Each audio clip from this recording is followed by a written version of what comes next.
O grito veio antes da queda. Ninguém sabia de onde vinha. Apenas ecoou, cortando o som das risadas, e fez o tempo parar.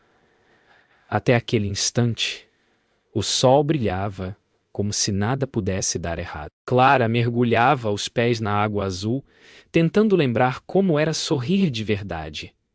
Mas o riso de uma criança perto demais perfurou o muro invisível que ela havia construído ao redor da dor. O coração disparou. Um trovão seco rasgou o céu sem nuvens. E por um instante, o paraíso pareceu respirar medo. O sol ainda queimava, mas o ar parecia mais pesado. Clara caminhou até o quiosque para comprar água, tentando ignorar o nó no estômago. O riso das crianças se misturava a um zumbido distante, algo que ela não conseguia identificar. Ao seu redor, tudo era vida, cor e movimento, mas dentro dela havia uma pausa que não passava. Ela olhou para o céu. Nenhuma nuvem. Ainda assim, sentiu que algo estava prestes a cair. O som metálico veio do nada. Um estalo seco, depois outro. Os alto-falantes chiaram. E por um instante, o parque inteiro ficou mudo. As ondas congelaram no meio do salto. O vento parou. Clara segurou a garrafa com força. E viu o medo nascer nos olhos de uma funcionária que olhava para o painel elétrico. O silêncio virou grito. As ondas explodiram de uma vez, jogando pessoas ao chão. Crianças choravam, adultos corriam sem direção. Clara caiu de joelhos, o som da água engolindo tudo ao redor. Pela primeira vez em meses, ela não pensou na dor, pensou em sobreviver. Entre gritos e correria, Clara levantou os olhos e viu Lucas tentando abrir o portão de emergência. Suas mãos tremiam, o rosto coberto de água e medo. Naquele instante ela percebeu: o inferno não é feito de fogo. É feito de memórias que voltam quando menos esperamos. O rugido das ondas se transformou em um coro de desespero. Clara se arrastava pela água, tentando entender o que estava acontecendo. O parque parecia um campo de batalha. Boias flutuando como destroços, vozes gritando nomes que se perdiam entre os ecos. Um som metálico cortou o ar, e então as luzes se apagaram. Por um segundo, tudo se resumiu à respiração dela, curta, trêmula, e ao coração batendo como um tambor dentro do peito. Helena tentava alcançar o painel principal, mas cada passo parecia um mergulho contra uma corrente invisível. Clara observava de longe, sentindo o impulso de ajudar, e o medo a puxando de volta. O som dos alarmes se misturava ao choro das crianças. Era como se o próprio ar tivesse decidido parar de confiar no ser humano. Davi chorava preso entre duas boias gigantes que batiam como monstros marinhos em fúria. Clara ouviu o grito, e o corpo reagiu antes da mente. O instinto falou mais alto do que o medo. Ela mergulhou. A água queimava os olhos, mas o som da criança era o único farol que restava no escuro. Lucas surgiu entre a multidão, empurrando pessoas, tentando alcançar Clara. O pânico desenhava no rosto dele algo entre amor e desespero. Quando a viu mergulhar, sentiu o passado inteiro desabar sobre os ombros. Era o mesmo olhar que ela teve no dia do acidente da filha. Ele gritou seu nome, mas o som foi engolido pela água. Helena conseguiu desligar parte do sistema, e o barulho cessou por alguns segundos. As pessoas pararam. Um silêncio pesado tomou o lugar do caos. Clara emergiu, com o menino nos braços, tossindo, chorando, viva. Por um instante, o inferno recuou, mas Marcos, do alto da torre, via o pior se aproximar. O reservatório principal tremia, prestes a romper. O reservatório rompeu como um rugido de monstro. A água invadiu tudo. Brinquedos, quiosques, vidas. Pessoas foram arrastadas como folhas num vendaval líquido. Clara ainda segurava Davi, mas a força da corrente a derrubou. O grito dele cortou o ar. O mundo girava, sem cima ou baixo, só medo. No meio do caos, ela lembrou da voz da filha dizendo: "Não solta, mamãe." E ela não soltou. Lucas correu pela passarela suspensa, tentando alcançar o setor das bombas. Helena gritava instruções encharcada e com o rosto cortado. Marcos berrava ordens pelo rádio que já não funcionava. Tudo era som, água e desespero. Lucas olhou para baixo e viu Clara tentando nadar contra a corrente. A vontade de pular foi maior que o medo. O impacto da água o derrubou com violência. Mas Lucas emergiu gritando o nome dela. Clara virou-se, olhos arregalados, o rosto em choque ao vê-lo ali. Ele nadou até ela, sem pensar, apenas reagindo. O reencontro aconteceu no meio do caos, duas almas quebradas tentando sobreviver. O passado, por um instante, pareceu pequeno diante da urgência de viver. Helena percebeu o vazamento químico vindo do sistema de cloração. A espuma branca começava a se espalhar como veneno silencioso. "Saiam da água!" ela gritou. Mas a maioria não ouvia. Correndo pelas bordas do parque, ela tentou abrir o portão de serviço, trancado. O metal quente queimou suas mãos, mas ela não parou. A água já cobria quase tudo. Clara e Lucas encontraram abrigo em uma das torres dos escorregadores, segurando Davi entre eles. Lá de cima, viram o parque que antes parecia um sonho agora se transformar em ruínas. Clara fechou os olhos, tremendo, e sentiu a mão de Lucas apertando a sua. Às vezes, sobreviver é o único diálogo possível. O vento uivava sobre o parque alagado. Clara olhou para baixo da torre e viu o escorregador principal rachado, com um menino preso no meio da curva. O mesmo que tentara descer quando tudo começou. Lucas gritou que era impossível alcançá-lo, mas ela já sabia a resposta. A escolha estava diante dela: fugir e viver, ou voltar e salvar alguém que podia ser o espelho da filha perdida. Clara amarrou uma corda improvisada com pedaços de boia e começou a descer. Cada movimento parecia desafiar a gravidade e a memória. A cada passo, via flashes da filha rindo, chamando por ela. Lá embaixo, o menino chorava, preso entre o medo e a esperança. O tempo parecia se dobrar, e Clara descia não apenas por ele, mas por tudo o que ainda não havia se permitido sentir. O vento empurrou com força, quase a derrubando.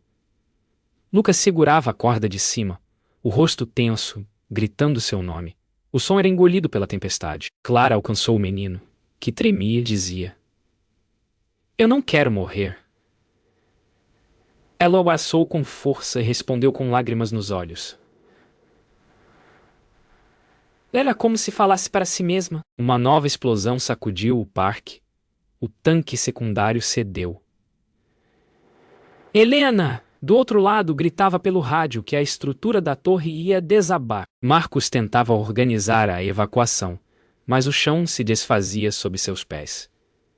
Clara olhou para cima e viu Lucas lutando para segurar a corda. Por um instante, ela entendeu que talvez não houvesse volta. A corda se rompeu. Por um segundo, o mundo inteiro coube no grito de Lucas. Clara segurou o menino e caiu com ele dentro da água escura. O impacto tirou o ar, mas não a vontade. Subiu à superfície com o coração disparado e o olhar fixo na margem. Ali, entre destroços, viu Helena e Marcos estendendo as mãos. No meio do inferno, ainda existia gente tentando salvar. O parque, antes colorido e cheio de vida, agora parecia um campo de guerra. Sirenes ecoavam. O cheiro de cloro e fumaça queimava os pulmões. Clara nadava com o menino nos braços, tentando chegar à borda, enquanto atrás dela, pedaços de plástico e metal caíam como chuva. Lucas apareceu de repente, ferido, mas vivo. Helena e Marcos corriam pela beira da piscina tentando abrir passagem. Ninguém falava. Todos apenas lutavam para existir. A água fervia com fios elétricos soltos. Helena gritou para ninguém entrar, mas Clara já estava dentro. O som dos estalos elétricos fazia o ar vibrar. Lucas viu a cena e correu. Mergulhou sem pensar, sem medo. No instante em que a corrente o atingiu, o corpo inteiro contraiu, mas ele continuou nadando, mesmo gritando de dor. Clara sentiu o choque tocar sua pele, um frio cortante que a fez perder o ar. Por um segundo, pensou que seria o fim, mas então, o rosto da filha surgiu em sua mente. Sorrindo-lhe, um grito primal rasgou seu peito e ela empurrou o menino para cima, para o ar, para a vida. Lucas agarrou Davi e o ergueu sobre a borda. Clara ficou para trás, entre a dor e a luz. Helena e Marcos puxaram Davi para fora.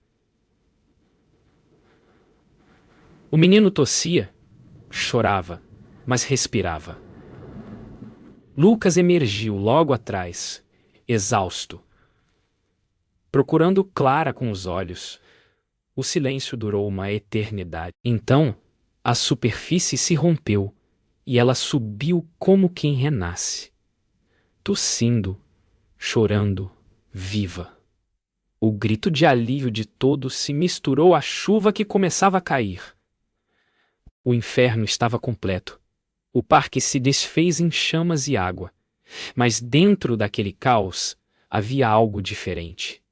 O som de corações batendo, o eco de vidas que se recusavam a desistir. Clara abraçou o menino e olhou para Lucas, os olhos dizendo tudo o que as palavras não podiam. Às vezes, é preciso atravessar o fogo para lembrar que a gente ainda sabe amar. O silêncio que veio depois do caos parecia irreal. A chuva apagava os últimos focos de fogo, e o céu, antes cruel, agora chorava junto. Clara sentou-se na beira da piscina destruída, o corpo tremendo, o olhar perdido entre a fumaça. Ao lado, Lucas respirava com dificuldade. O menino dormia, exausto, nos braços dela. Por um instante, tudo pareceu se dissolver. O barulho, o medo, o passado. Restava apenas o som da vida, voltando, devagar. Helena aproximou-se devagar, o rosto machucado, mas firme. Ela olhou para Clara e disse baixinho: "Você salvou ele." Clara balançou a cabeça sem conseguir falar. Marcos, ajoelhado mais adiante, olhava para o parque em ruínas com lágrimas que ninguém esperava ver. Ele murmurou: "Eu devia ter fechado tudo quando percebi o risco." Mas ninguém respondeu. A culpa não cabia mais em palavras. Clara olhou para Lucas e, pela primeira vez, não viu o homem que a lembrava da dor, mas o que ainda acreditava nela, mesmo depois de tudo. Ele segurou sua mão, e naquele gesto simples havia perdão. Não dito, não pedido, apenas sentido. Davi abriu os olhos e sorriu fraco, murmurando: "Tá tudo bem agora."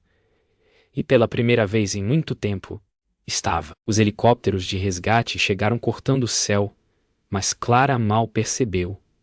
Tudo que via era o reflexo do sol nas poças d'água, e dentro delas, a imagem de uma menina sorrindo. Não era assombro, era a despedida. Um adeus. Doce, calmo, necessário, Clara sorriu de volta, deixando o vento levar o resto do medo. Quando os resgates começaram, Clara olhou para trás uma última vez. Onde antes havia gritos, agora havia silêncio. Onde havia medo, havia lembrança. Ela percebeu que não precisava apagar a dor. Só aprender a andar com ela. Lucas estendeu a mão, e ela a segurou. Juntos, caminharam pelo que restava do parque, com o menino entre eles. A chuva lavava tudo. O inferno, enfim, tinha virado o renascimento. O sol finalmente rompeu as nuvens. O parque, agora em ruínas, parecia outro mundo. calmo, silencioso, quase sagrado. Clara caminhava devagar pela água rasa, o reflexo dourado dançando sob seus pés. Cada passo era uma despedida. Lucas observava de longe, com os olhos marejados, e Davi seguia entre eles, curioso, ainda sem entender a grandeza do que haviam sobrevivido. Helena e Marcos conversavam com os bombeiros, rostos cansados, mas vivos. A culpa ainda estava ali, mas havia também um novo tipo de coragem, a que nasce depois da perda. Helena olhou para Clara, e por um instante, suas expressões se entenderam sem palavras. Ambas tinham visto a morte de perto e escolhido continuar. Clara sentou-se em um banco quebrado, olhando o horizonte. O som da água escorrendo era quase uma canção. Ponto. Ela fechou os olhos e sentiu o vento no rosto. O mesmo vento que um dia trouxera dor agora trazia paz. Lucas se aproximou e colocou uma toalha sobre seus ombros. Não disseram nada. O silêncio falava por eles. Davi brincava com um barquinho de plástico encontrado entre os destroços. Ele o empurrou na água e observou flutuar. Clara o olhou e um sorriso leve nasceu. Simples, humano. Verdadeiro. Ela entendeu que a vida não volta a ser como antes. Ela se transforma. E talvez naquele instante tivesse começado uma nova história. O helicóptero subiu levando os feridos, e o barulho foi se afastando até restar apenas o som da chuva fina sobre o metal retorcido. Clara olhou uma última vez para o parque. Aquele inferno que, sem querer, devolveu a ela o que o tempo havia levado. O sentido, virou-se para Lucas, segurou sua mão e caminhou. O silêncio depois da chuva não era vazio. Era recomeço.